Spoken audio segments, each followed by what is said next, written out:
My name is Sinead. I lead on Detached youth work. I'm Zach Corey, I'm one of the youth workers here, and I work on Detached with Sinead as well.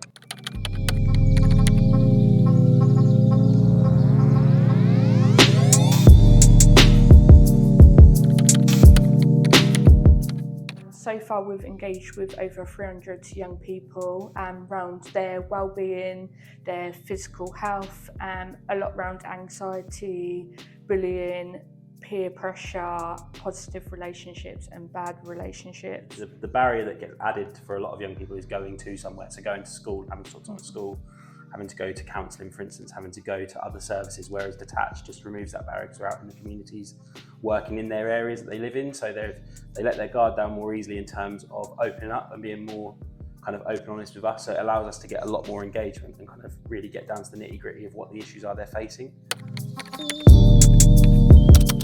I first got introduced to 4YP when I saw them on Detached.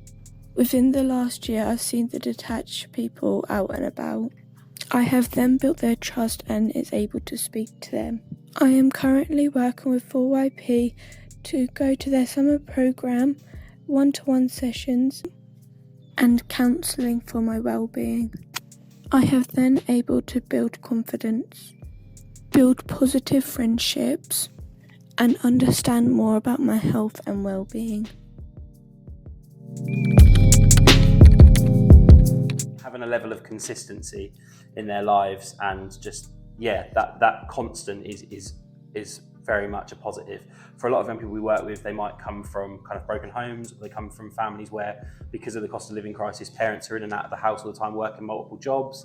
School might not be a constant for them, they're in and out of school being kicked out or struggle with getting into lessons because of social anxiety and that sort of thing as well. So having us as people that are there the same time every week, accessible every week, and just able to kind of talk to them, and also, how do I word it, having the ability of someone that they can talk to as almost a safety net, even if they don't want to use us, knowing that we're there for them to have an open conversation if they want it, I think helps a lot as well. With one particular person, we kind of see out on Detached, he was 10, he's been kicked out of a number of schools, so he was putting a safety plan in place for this young person. He unfortunately got banned from the library, but then he was working closely with the library and turned around saying, look, I know he shouldn't be in here because he should be at school, but because he's been permanently excluded, can we use this as a safe place for him to be around, so he's not hanging around on the streets and he's not getting in the wrong crowds, just so there he can log onto the computer, do a bit of schoolwork if he wants to, and then have that safe place,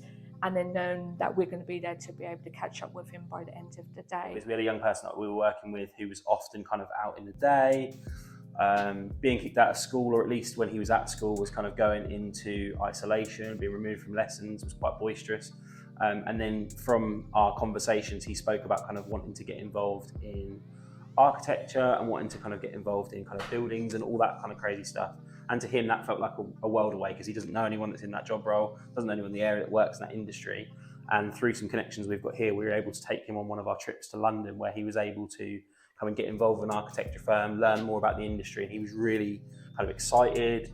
He'd never been to London before, I don't think. And it was just, for him, it was like an experience he's not had before. So to be able to give him that and to see the look on his face and how excited he was and how kind of hopefully how his aspirations have been risen for the future is brilliant.